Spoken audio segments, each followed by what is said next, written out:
Bismillahirrahmanirrahim. Assalamualaikum warahmatullahi wabarakatuh. Alhamdulillahirabbil alamin wassalatu wassalamu ala asyrafil anbiya wal mursalin wa ala alihi wa ashabihi ajmain wa ba'd. Para mahasiswa yang dirahmati Allah Subhanahu wa taala, alhamdulillah puji syukur kita panjatkan kehadirat Allah pada hari ini kita bisa bertemu kembali dan kita sedang mengkaji linguistik atau ilmu lughah yang pada hari ini kita akan berbicara tentang antara dialek, idiolek, dan ragam bahasa.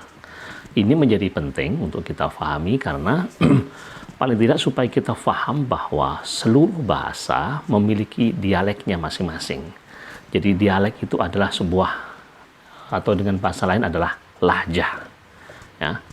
Tapi sebelumnya tentu kita perlu mengetahui bahwa ini, kalau ini berhubungan dengan bahasa Arab. Bahasa Arab itu kan ada bahasa Arab klasik, ada bahasa Arab yang modern. Bahasa Arab klasik adalah bahasa Arab yang menggunakan tata bahasa formal, ya, dan digunakan di kawasan-kawasan Hijaz. Ia menggunakan kosakata lampau, dan biasanya digunakan dalam sebuah forum ilmiah. Sementara bahasa Arab modern adalah bahasa sama dengan bahasa Arab klasik, hanya memang ia menerima perbendaharaan kata baru atau mengalami serapan-serapan kosakata baru. Nah, karena itulah maka bahasa Arab modern, maka ia merupakan bahasa resmi dari 22 negara Arab. Ya, 22 negara Arab itu memiliki tentu lahjah yang berbeda, bahasa yang berbeda, tetapi bahasa Arab modern merupakan sebuah penyatuan dari bahasa yang itu dipakai dan tetap mengalami sebuah perkembangan. Ya. Tetapi saya kira bahwa bahasa Arab di samping ia menjadi sebuah bahasa Arab yang resmi, tapi kemudian masing-masing daerah juga memiliki lahjahnya masing-masing, memiliki dialeknya masing-masing. Nah, sekarang kita berbicara tentang dialek. Ya.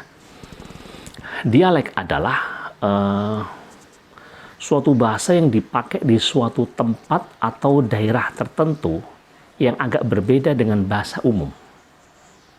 Saya ulangi. Jadi dialek adalah bahasa yang dipakai suatu daerah. Jadi ini lebih terkait dengan wilayah teritorial, ya, yang agak berbeda dengan bahasa secara umum. Ini dialek atau kita sebut dengan lahjah. Ia adalah varian dari sebuah bahasa menurut pemakainya. Jadi kalau lahjah, ya, atau dialek itu variasi dari sisi sang pemakai, sang pengguna bahasa, sang penuturnya. Karena penuturnya berada di salah satu suku, maka ia akan menggunakan bahasa dengan lahjah, dengan dialek suku itu.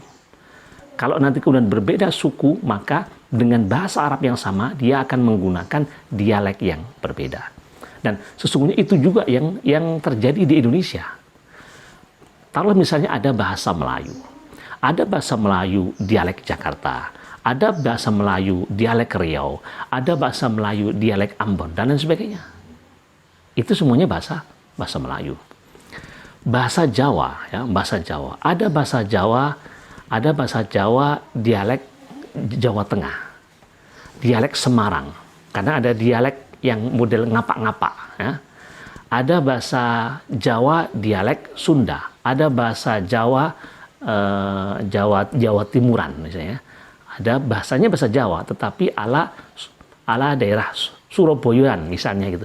Akan memiliki beberapa lahjah dialek yang berbeda, sekali lagi sehubungan dengan wilayah teritorial tertentu. Kadang juga, jadi di samping karena dialek, kadang juga karena sosial, aspek sosial. Jadi misalnya jadi dialek pada strata tertentu, dialeknya remaja, dialeknya orang tua. Kalau anak-anak mungkin belum dimasukkan ke dalam bahasa tersendiri.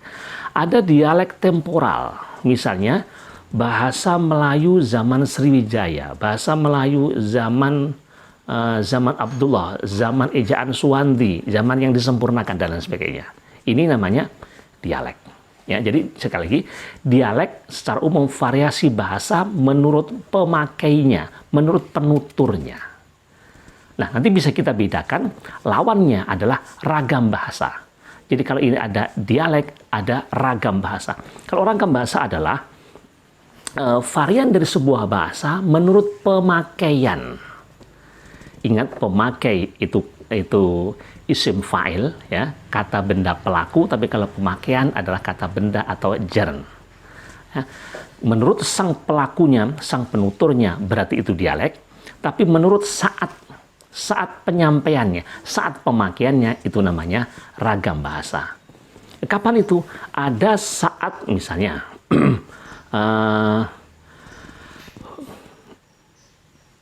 bahasa yang digunakan berdasarkan pokok pembicaraannya. Ini kan karena berdasarkan pemakaian, pokok pembicaraannya.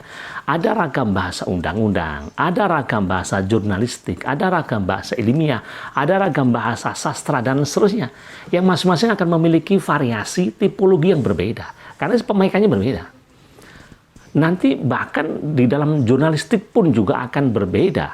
Apakah ini sekedar news, berita, ataukah ini features, ini uraian. Misalnya, kalau sekedar news, berita, maka dalam bahasa sama-sama ini ragam bahasa jurnalis. Tetapi kalau ini merupakan news, ya, misalnya tepat pukul 12 waktu Indonesia Barat terjadi kebakaran besar yang menghanguskan 5 buah ruko. Kebakaran itu terjadi pada saat orang sedang melaksanakan sholat Jumat, dan 5 jam kemudian barulah pemadam kebakaran datang di lokasi dan berhasil memadamkan seluruh pusat kebakaran yang ada. Ini namanya news. Tapi nanti bisa berupa features. Features itu misalnya, jadi sebuah uraian, sebuah ungkapan. Misalnya, si jago merah melahap 5 ruko yang menjadi tulang punggung 5 kepala keluarga. Kebakaran terjadi tak terelakkan ketika orang-orang sedang sibuk menghadap Tuhannya. Kelalaianlah yang menjadikan sebab terjadinya kebakaran besar itu. Kebakaran yang bahkan hampir menyambar puluhan ruko yang lainnya mampu dipadamkan dengan sigapnya pemadam kebakaran. Dan seterusnya, ini namanya features. Jadi sekali lagi bahwa ini ragam berdasarkan pokok pembicaraannya. Ada pembicaraan undang-undang, jurnalistik, ilmiah, sastra. Nah, terkadang juga ini berdasarkan medianya. Media yang dipakai apa? Medianya misalnya ragam bahasa pidato. Ini pidato. Bahasa pidato berbeda dengan bahasa kuliah, berbeda dengan ceramah, berbeda dengan nanti ketika di panggung, berbeda dengan dan sebagainya. Ya, ini namanya ragam bahasa. Atau media yang dipakai adalah media tulis misalnya. Jadi ragam tulis, ada bagaimana ragam bahasa teknis, ragam bahasa undang-undang, ragam bahasa catatan, ragam bahasa surat. Nah, akan menjadi berbeda. Bahkan kalau ragam bahasa ini sesuai dengan hubungan antar pembicara. Ada nanti bahasa resmi, ada bahasa akrab, ada bahasa macam-macam, ada bahasa santai dan seterusnya. Nah, ini adalah ragam bahasa. Secara umum jadi ragam bahasa adalah varian, ya, varian dalam penggunaan bahasa menurut pemakaian. Sementara kalau dialek adalah varian dalam sebuah bahasa sesuai sang pemakainya, penuturnya, dan terkait dengan wilayah teritorial tertentu. Bahasanya Indonesia, bahasa Indonesia mungkin dialek Jawa Barat, bahasa Indonesia dialek Sumatera, bahasa Indonesia dialek Papua, dan lain sebagainya. Bahasa Indonesia dialek Madura. Seperti itu, ini beda antara dialek dan ragam bahasa. Nah, barulah kemudian di tengah-tengah ini ada namanya idiolek. Jadi idiolek adalah ragam bahasa yang unik pada seseorang, pada individu. Ini ciri khas. Ciri khas. Ciri khas. Satu contoh, Mario Teguh memiliki ciri khas dengan kata menutup pembicaraan dengan itu. Jadi kita harus semangat, karena semangat kunci keberhasilan. Itu. Nah, ini namanya idiolek. Ini namanya idiolek. Ada kalanya orang memiliki idiolek dengan berupa apa namanya? Kalau orang Jawa menyebutkan pendono atau latah dengan mengucapkan kata-kata tertentu. Biasanya itu apa itu. Kalau dulu ada komedian yang selalu menutup atau menambahi dengan untung ada saya. Ini namanya idiolek. Atau ada artis yang kemudian bergaya, artis Indonesia, tentu ini blasteran, bergaya ala orang Barat, ya. Bahasanya Indonesia, tapi kemudian dibuat bagaimana seperti bule dan seterusnya. Ini namanya idiolek. Ini namanya idiolek. Nah, atau kemudian orang keturunan Arab lalu dia berbahasa Indonesia, dia memiliki ciri cara bahasanya seperti orang Arab. Kalau aneh nggak paham macam kayak begitu, aneh ingin ente kayak demikian dan seterusnya. Ini salah satu bentuk idiolek. Ya. Jadi fahamilah antara dialek, ragam bahasa, dan idiolek. Dan begitu juga nanti kalau kita berbicara tentang bahasa Arab. Bahasa Arab juga mengalami dialek-dialek tertentu. Terjadi dialek tertentu. Ada dialek Hudel, ada dialek Kinanah, ada dialek Hijaz, ada dialek negeri-negeri yang beraneka macam. Nah, salah satu juga kalau kita berbicara tentang Al-Quran, Al-Quran juga memiliki dialek. Nah, paling tidak pembahasan kita sebelumnya tentang perkembangan bahasa Arab. Jadi bahasa Arab yang ada di dalam Al-Quran, sebagian ulama salah satunya Al-Farabi mengatakan bahwa lebih dari 50 lahjah, lebih dari 50 dialek masuk ke dalam bahasa Al-Quran. Dialek Quraisy menjadi salah satu dari 50 dialek yang ada di dalam Al-Quran. Ini pengakuan Al-Farabi, menurut penelitian Al-Farabi. Bagaimanakah validitasnya? Wallahu a'lam. Tapi ini pengakuan para ulama. Nah, karena itulah maka kalau di dalam hadis Nabi mengatakan nuzil Al-Quran ala sab'ati ahruf, Al-Quran diturunkan dengan 7 huruf, artinya 7 dialek.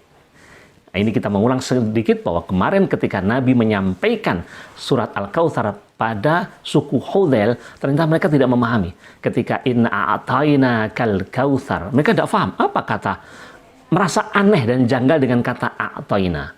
Lalu kemudian Nabi merubahnya, kemudian dengan bunyi inna antayna kal kautsar, dan ini akan menjadi salah satu qiraah di dalam Al-Qur'an. Dan lain sebagainya. Faman tabi'a hudaya fala khaufun 'alaihim wa lahum yahzanun. Ternyata ada suku Hudal yang tidak memahaminya, tidak lazim dengan mengucapkan begitu, maka diucapkan dengan faman tabi'a hudaya fala khaufun 'alaihim wa lahum yahzanun. Itulah lahjah dialek yang terjadi di Al-Quran. Jadi artinya pemahaman begini ini supaya kita tidak asing, supaya tidak mudah-mudah menyalahkan. Ada orang membaca misalnya Alhamdulillahirabbil alamin Ar-Rahmanir Rahim Maliki Yaumiddin. Loh, kok nggak panjang? Oh, ini sesat. Itu salah satu qiraah. Salah satu qiraah. Dan lain sebagainya. Jadi pemahaman kita tentang dialek menjadikan kita berwawasan luas, memiliki sifat toleran terhadap perbedaan yang ada. Demikian pembahasan kita tentang dialek, idiolek, dan ragam bahasa. Mudah-mudahan memahamkan kita sekalian. Terima kasih. Billahi taufiq wal hidayah. Assalamualaikum warahmatullahi wabarakatuh.